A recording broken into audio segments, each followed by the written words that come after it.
Are you ready for the most exciting purchase of your drumming career? Oh, wow!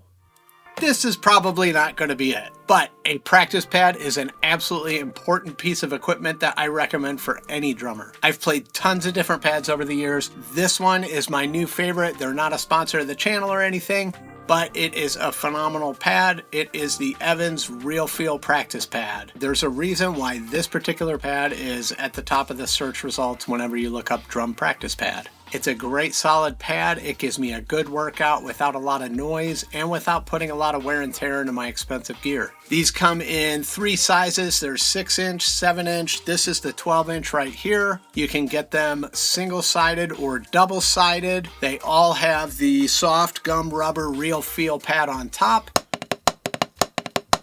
The 2-sided pads have an additional practice surface. There's a hard recycled rubber on the bottom.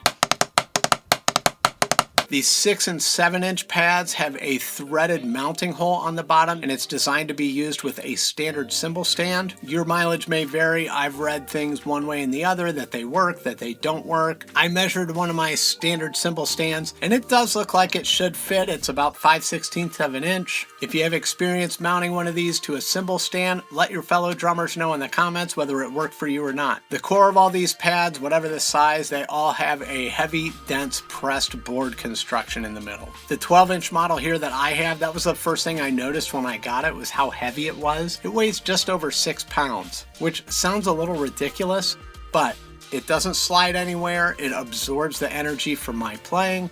It gives me solid rebound. I like that about it a lot. I went with the 12-inch model. It's closer in size to a normal snare. I had an extra snare stand laying around. It's a pretty light duty one, but it's perfect for holding my practice pad. And I picked the double-sided model. When I ordered it, it was $40 for the 2-sided. The single-sided was $35, so I thought, hey, I'd spring the extra $5 and see what the additional side was all about. I use this every day when I do my 10-minute rudiment and exercise workout. There's a full video up on the channel if you want to check it out for some practice ideas. So, does this give you the real feel of an acoustic drum?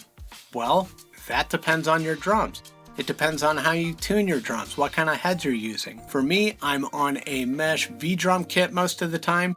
I keep those fairly bouncy, but there's some give. This translates pretty well because when I do my workouts on here, I get a pretty good burn going in my forearms, more so than if I played them on my kit. And then when I go back to my kit, things seem like they're just a little bit easier to play. It's a pretty similar feel, but I have to work a little bit harder with the practice pad, and that's perfect for me. I stay primarily on the soft gum rubber side.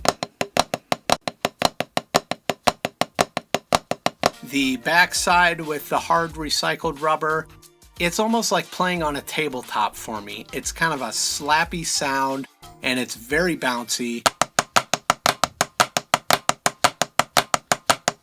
It does feel like a marching snare, which I played for years with Kevlar heads, and we would crank those things down. So if you're running a marching snare all the time, maybe that side's a great option for you to warm up with. If you're on the fence about which model to get, first decide how portable you need it to be. Are you looking for something to fit in your backpack that you can take around with you? Are you looking for something to keep on a stand to primarily practice at home? If you're not sure whether to go single-sided or 2-sided, save yourself $5 and get the single-sided, especially if you're going with one of the smaller ones that have the threaded hole that you potentially could use on a simple stand. And it's worth mentioning that all of the single-sided pads have an octagon of non-skid material on the back. It looks to me like it's the recycled rubber material, but at any rate, it keeps it from scooting around. Now let's put this thing to use. Go ahead and click into this exercise, and I'll see you over there. Thank you so much for watching. Be sure to subscribe for more drumming content, and I will see you soon.